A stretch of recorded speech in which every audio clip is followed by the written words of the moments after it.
अस्सलामुअलैकुम, आप देख रहे हैं न्यूज़ 360 और मैं हूं आपकी मेज़बान तूबा खिज़र।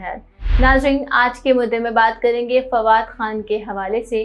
फवाद खान ने अपनी ज़िंदगी के एक ऐसे सच के हवाले से बात की है जो सच बताते हुए लोग बहुत कतराते हैं, घबराते हैं और नहीं करना चाहते बात वो ऑन कैमरा आके इन मामलात पर, इन मौज़ूआत पे, क्योंकि उन्हें ऐसा लगता है कि अगर हम ये बात कहेंगे तो कहीं हमें साइड तो नहीं कर दिया जाएगा या लोग हमें सिंपैथी तो नहीं देंगे या फिर लोग हमें इस नज़र से तो नहीं देखेंगे कि बेचारा या बेचारी। बहुत सारे लोग सोशल मीडिया पर आकर या मीडिया पर आकर कभी भी अपनी उन तमाम बातों का जिक्र नहीं करते जो बहुत ज़्यादा पर्सनल बातें होती हैं। लेकिन रिसेंटली फवाद खान के हवाले से ये खबरें गर्दिश कर रही थी कि उन्हें डायबिटीज़ हो गया है और उस पर ना उन्होंने तस्दीक की ना तरदीद की, मगर अभी उनका एक क्लिप वायरल हो रहा है जिसमें वो एक यूट्यूब चैनल को बयान दे रहे हैं और बयान देते हुए उन्होंने अपनी ज़िंदगी के बहुत सारे पहलुओं पर बात की, अपने बचपन पर बात की, अपनी बीमारी पर बात की जो उन्हें लाहक है, और उस बीमारी के साथ उन्होंने उस बीमारी के सारे डिसएडवांटेजेस पे बात की और उन्होंने कहा कि इस बीमारी की,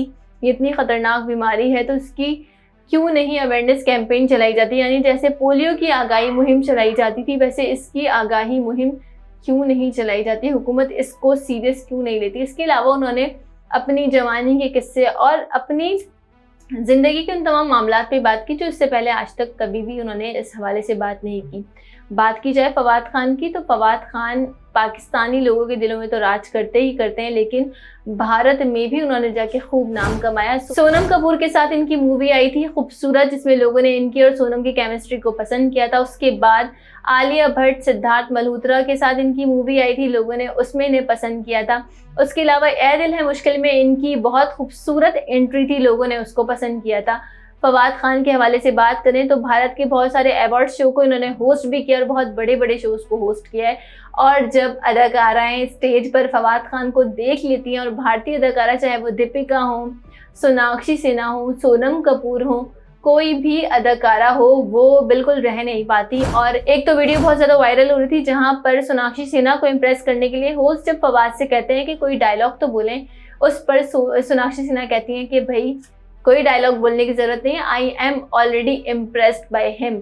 और फवाद खान उसके अलावा दीपिका पादुकोण उनके लिए अपनी नीज़ पर आ जाती हैं और नीज़ पर आके उनके लिए डायलॉग कहती हैं और बहुत सारी क्यूट और अडोरेबल मोमेंट्स हैं जो फवाद खान के हैं। और साथ ही साथ आपको ये बताएं कि फवाद खान को लोग पसंद करते हैं, सराहते हैं, पूरी दुनिया में चाहते हैं, बॉलीवुड हो या फिर कोई भी जगह हो, फवाद खान के चाहने वाले बहुत बेतहाशा मौजूद है। रिसेंटली सोनम बाजवा जो इस वक्त सबकी चहेती बनी हुई हैं, जिसको इस वक्त पूरा पाकिस्तान बहुत प्यार दे रहा है, पसंद कर रहा है, सोनम बाजवा ने भी कहा कि उनका सेलिब्रिटी क्रश जो है ना वो फवाद खान है और वो फवाद के अलावा किसी को सोचती ही नहीं है।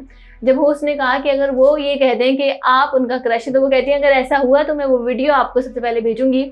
और दिख रहा है सोनम बाजवा की आंखों में कि फवाद को कितना पसंद करती है। फवाद ने कहा कि भाई हर किसी की ज़िंदगी इतनी इजी नहीं होती। जब मैं छोटा था, 17 साल का था, महज 17 साल का, टीन एज में था, तब मुझे टाइप 1 की डायबिटीज़ हुई थी और मैंने अपनी ज़िंदगी में उसकी वजह से बहुत स्ट्रगल किया। अगर मैं अपने बचपन की बात करूं तो मैं अपने बचपन में बहुत ज़्यादा खेल कूद में एक्टिव होता था, स्पोर्ट्स में एक्टिव होता था और बहुत ही ज़्यादा एक्टिव था। उसके बाद मैंने स्कूल में एक बैंड बनाया, म्यूज़िक बैंड, वो कि वो इतना ज़्यादा कामयाब नहीं हुआ, इतना मशहूर नहीं हुआ, लेकिन मैंने वो बैंड बनाया था। उसके साथ वो कहते हैं कि हमारा स्कूल में गैंग टाइप का सीन होता था। हम तमाम बच्चों से 10-15 रुपए जमा करके फिर उससे बर्गर खाते थे, लाइक एक होता है ना शपाटर टाइप का, वैसा वाला हमारा गैंग था। वो कहते हैं कि हमारा बचपन हमारे वालिद की जॉब की वजह से कहीं एक जगह नहीं गुजरा, हमें उनकी जॉब की वजह से शिफ्ट होना पड़ता था। 2 साल में बचपन में यूनान में रहा हूँ, उसके बाद दुबई, रियाज करते करते करते सफ़र करते करते फिर हमने लाहौर मुस्तकिल क़याम करने का सोचा। और फिर जब मैं कॉलेज में था, फर्स्ट ईयर में था, तो फिर मैंने अदाकारी का बाकायदा आगाज़ किया। और उस वक्त जब मैंने अदाकारी का बाकायदा आगाज़ किया तो मुझे 12,000 रुपये मुआवजा मिलता था और मैं अपने आप को अपने कॉलेज का सबसे अमीर तरीन लड़का तस्वुर करता था। आप सोच लें कि अब फवाद खान जो है वो 41 साल के हैं, वो खुद कहते हैं, और अगर उन्हें फर्स्ट ईयर में 12,000 रुपये मिलते थे तो दिस इज़ ह्यूज अमाउंट। उस हवाले से फवाद कहते हैं कि जब मैं 17 साल का था और मुझे बीमारी हुई, और मैं उस कैफियत को जाहिर सी बात है ज़्यादा तफसील से नहीं बता सकता, वो कोई माहिर ही बता सकता है, टीबी माहिर।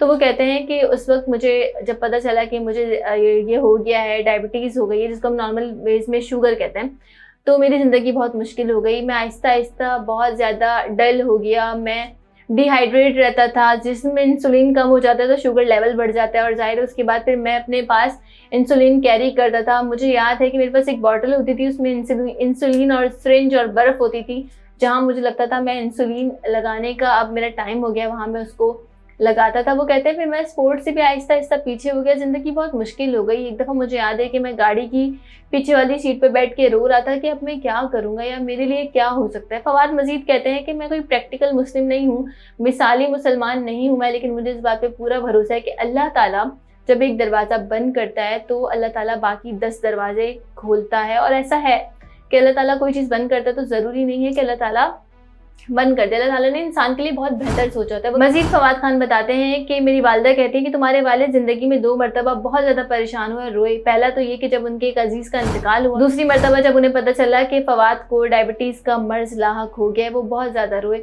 वो कहते हैं कि भाई मेरे वालिद ने आके मुझसे कहा कि अगर अब तुम ज़िंदगी में कुछ भी नहीं करना चाहते तो मैं तुम्हें कुछ भी नहीं बोलूँगा, तुम कुछ भी मत करो। लेकिन नाज़रीन, इंसान वही होता है जो चीज़ों से लड़ता है। फवाद खान बताते हैं कि कभी कभी ऐसा भी होता है कि जब आपके जिस्म में शुगर लेवल लो होता है तो ऐसा लगता है कोई आपकी रूह खींच रहा है। और वो ये भी मजीद कहते हैं कि हड्डियों में, पट्टों में दर्द हो रहा होता है। और साथ ही साथ वो कहते हैं कि कभी कभी ऐसी भी सिचुएशन होती है कि मैं बेहोश होके ज़मीन पे गिर जाता हूँ। और आपको पता है बीइंग एन एक्टर कितना टफ शेड्यूल होता है, जब आपको काम भी करना है, मौसम भी नहीं देखना, एसी है नहीं है, बाहर का शूट है, धूप का शूट है, गर्मी का शूट है, और आपको परफेक्ट भी दिखना है कि आपको हर एंगल से परफेक्ट दिखना है। फवाद कहते हैं कि जब मुझे ये पता चला कि मुझे डायबिटीज़ हो गया है तो मेरा 10 किलो एकदम वज़न गिर गया। मैं महज 17 साल का था, लेकिन मैंने अपने आप को बिल्कुल भी लागर होने नहीं दिया। मैंने उठा और हिम्मत की और आज तक मैं लड़ रहा हूँ। और फिर उन्होंने मज़ीद कहा जैसे पोलियो की मुहिम होती है, आगाही मुहिम होती है, वैसे डायबिटीज़ की भी होनी चाहिए, क्योंकि ये भी एक ऐसा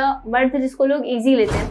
मज़ीद वो हंसते हुए कहते हैं कि बहुत सारे घरेलू टोटके भी आजमाए लेकिन कुछ असर नहीं हुआ, और अब 17 साल से लेकर अब तक ज़िंदगी के तकरीबन 24 साल यानी 41 साल का मैं हूँ, मैं इस बीमारी के साथ हूँ। और जाहिर सी बात है आखिर में यही कहेंगे कि भाई देखें, ज़िंदगी में अगर आपको कोई शख्स कैमरा पे बहुत परफेक्ट नज़र आ रहा है या कैमरा के अलावा भी कहीं पर वो बहुत ज़्यादा परफेक्ट नज़र आ रहा है, तो उसका मतलब ये नहीं है कि उनकी ज़िंदगी में परेशानियाँ नहीं हो, मुश्किलात ना हो। सबकी ज़िंदगी में अपने अपने लेवल की परेशानियाँ, मुश्किलात होती हैं और हर बंदा उससे जूझ रहा होता है, लड़ रहा होता है। तो पॉजिटिव रहा करें, लोगों को लेकर, लोगों के साथ अच्छी तरीके से बात किया करें, ये बहुत ज़्यादा अहम बात है। और फवाद खान की हिम्मत को सलाम कि जहाँ पर एक्टर होने के साथ साथ लोग इस चीज़ पे बहुत ज़्यादा कॉन्शियस होते हैं कि वो किसी को ना बताएं कि उन्हें क्या बीमारी है। उन्होंने इस टॉपिक पे खुल के बात की और बहुत सारे लोगों को उन्होंने मोटिवेट भी किया होगा। इसी के साथ नाज़रीन, उम्मीद करते हैं आपको आज का प्रोग्राम पसंद आया होगा। कमेंट करके ज़रूर बताइएगा आपको कैसा लगा और मुझे दीजिए इजाज़त। मिलते हैं अगले प्रोग्राम में इंशाअल्लाह, अल्लाह ने के बाद।